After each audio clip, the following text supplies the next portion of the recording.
Allí estuvimos el viernes y tuvimos la posibilidad de hablar con Amado Udú y con el senador Filmus y le preguntamos acerca cuál era la reflexión. Sabemos que fue muy en caliente la pregunta que hicimos porque hacía muy poco se conocía la noticia, pero nos parece indicado poder mostrarle a los televidentes de Plaza 56 que nos contestaban el viernes, así que si lo quieren ver, lo compartimos. Sí, adelante, vemos ese material.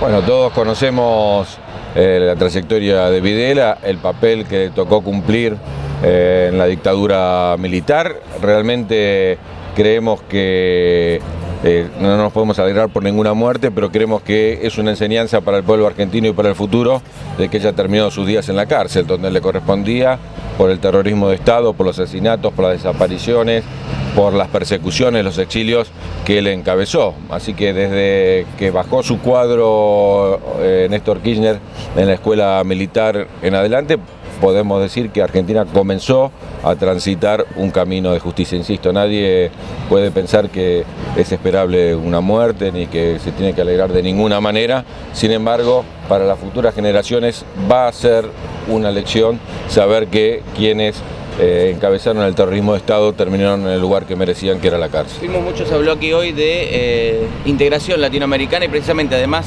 de morir en la cárcel, Videla muere procesado y por el Plan Cóndor, algo que tiene que ver con la integración también de latinoamericana, pero en este caso una integración nefasta, ¿verdad? Sí, a eso también hizo referencia hoy Lula, a cómo los sectores dominantes en la época de la dictadura trabajaron para que las democracias no puedan ser posibles en nuestro continente. Él decía 28 años en Brasil que tenemos democracia, nosotros estamos cumpliendo 30 años de democracia en la Argentina. Después de 200 años de historia, que por primera vez podamos consecutivamente tener 30 años de ejercicio de este Congreso abierto hacia todos, que Brasil también pueda tener esta situación, muestra también una mirada distinta de América Latina y muestra que con el terror, con la persecución, con la muerte, con el Plan Cóndor, no consiguieron nada. Lo único que lograron fue postergar la capacidad de nuestros pueblos de decidir su propio destino.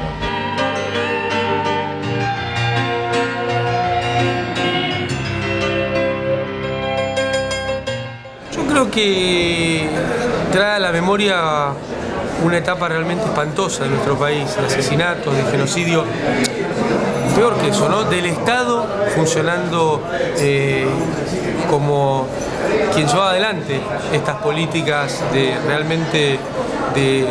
donde la vida humana no valía nada. Y las ideas, pensar distinto significaba que te pudieran matar o que te pudieran torturar. Y es bueno que haya terminado su vida preso y con una condena de una justicia de la democracia argentina. Esto creo que es lo más importante para decir alrededor de esta persona.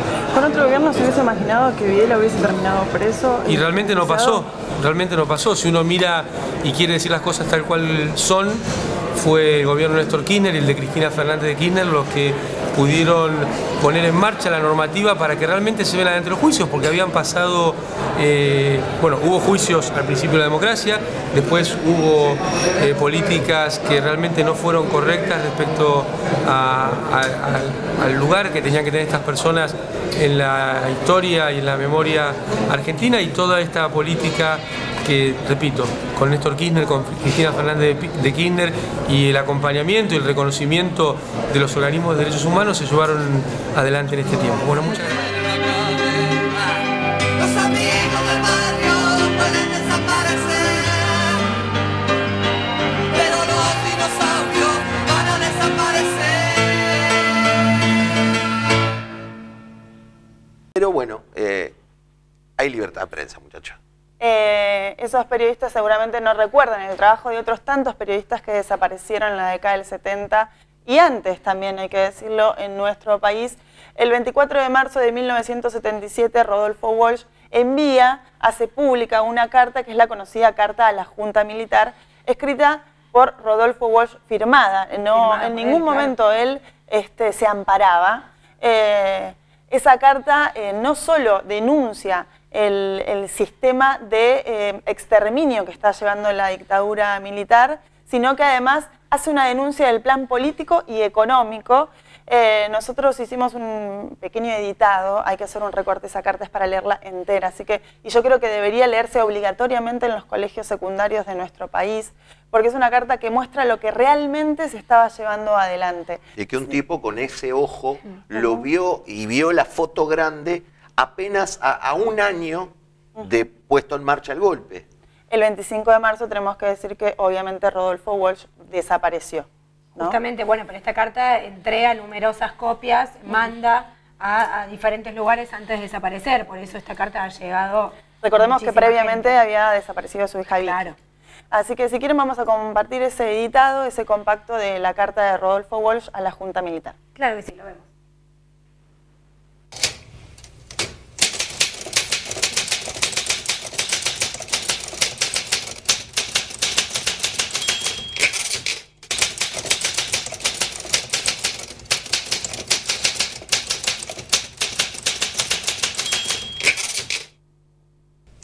La censura de prensa, la persecución a intelectuales, el allanamiento de mi casa en el Tigre, el asesinato de amigos queridos y la pérdida de una hija que murió combatiéndolos, son algunos de los hechos que me obligan a esta forma de expresión clandestina, después de haber opinado libremente como escritor y periodista durante casi 30 años.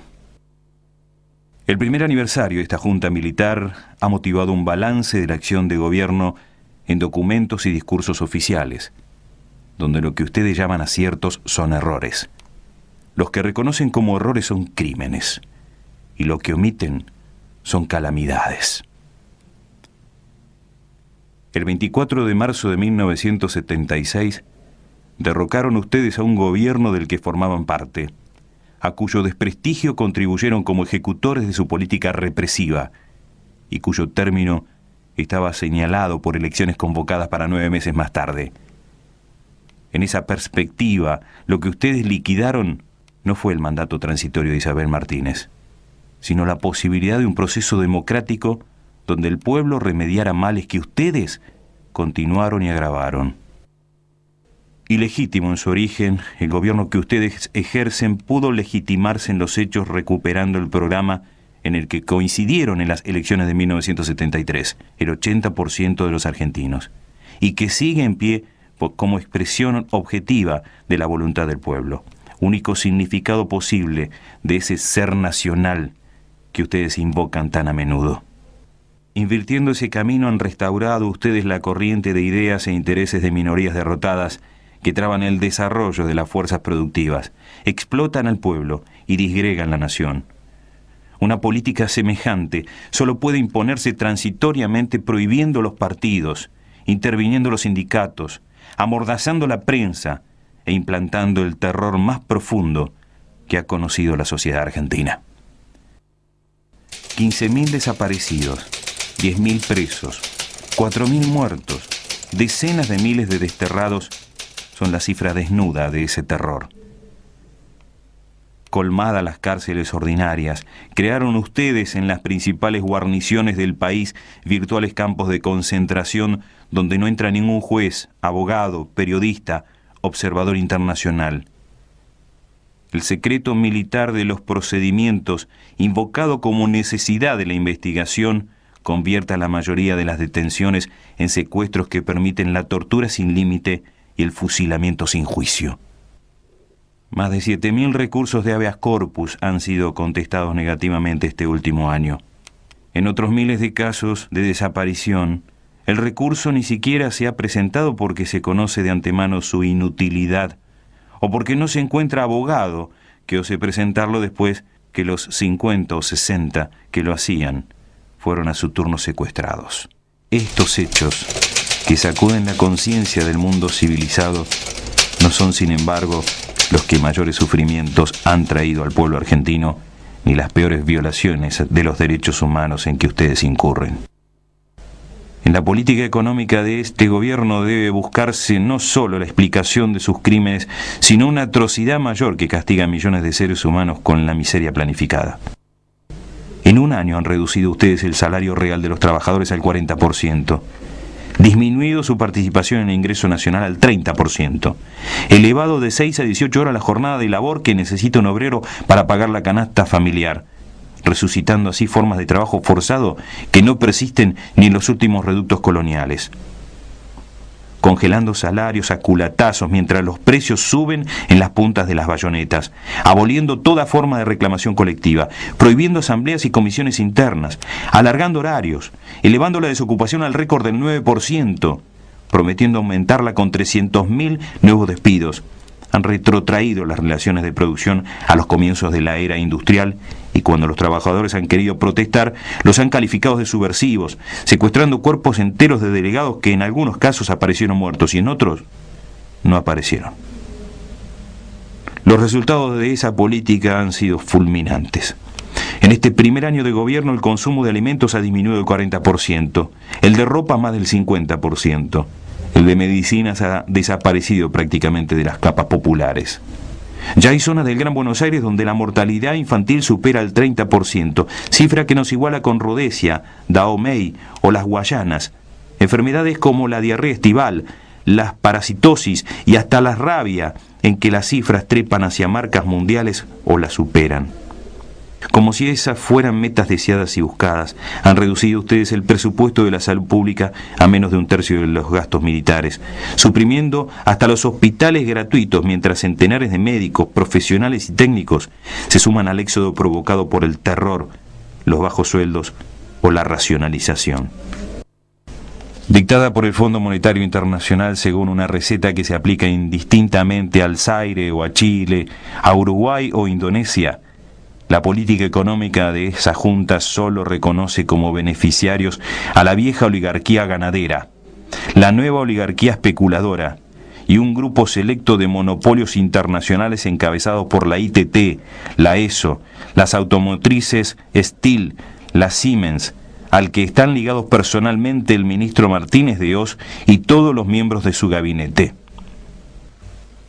El espectáculo de una bolsa de comercio donde en una semana ha sido posible para algunos ganar sin trabajar el 100 y el 200%, donde hay empresas que de la noche a la mañana duplicaron su capital sin producir más que antes. La rueda loca de la especulación en dólares, letras, valores ajustables, la usura simple que ya calcula el interés por hora, son hechos bien curiosos bajo un gobierno que venía a acabar con el festín de los corruptos. Desnacionalizando bancos se ponen el ahorro y el crédito nacional en manos de la banca extranjera. Indemnizando a la ITT y a la Siemens, se premia a empresas que estafaron al Estado. Devolviendo las bocas de expendio, se aumentan las ganancias de la YEL y la ESO. Rebajando los aranceles aduaneros se crean empleos en Hong Kong o Singapur y desocupación en la Argentina. Frente al conjunto de esos hechos cabe preguntarse, ¿quiénes son los apátridas de los comunicados oficiales? ¿Dónde están los mercenarios al servicio de intereses foráneos? ¿Cuál es la ideología que amenaza al ser nacional?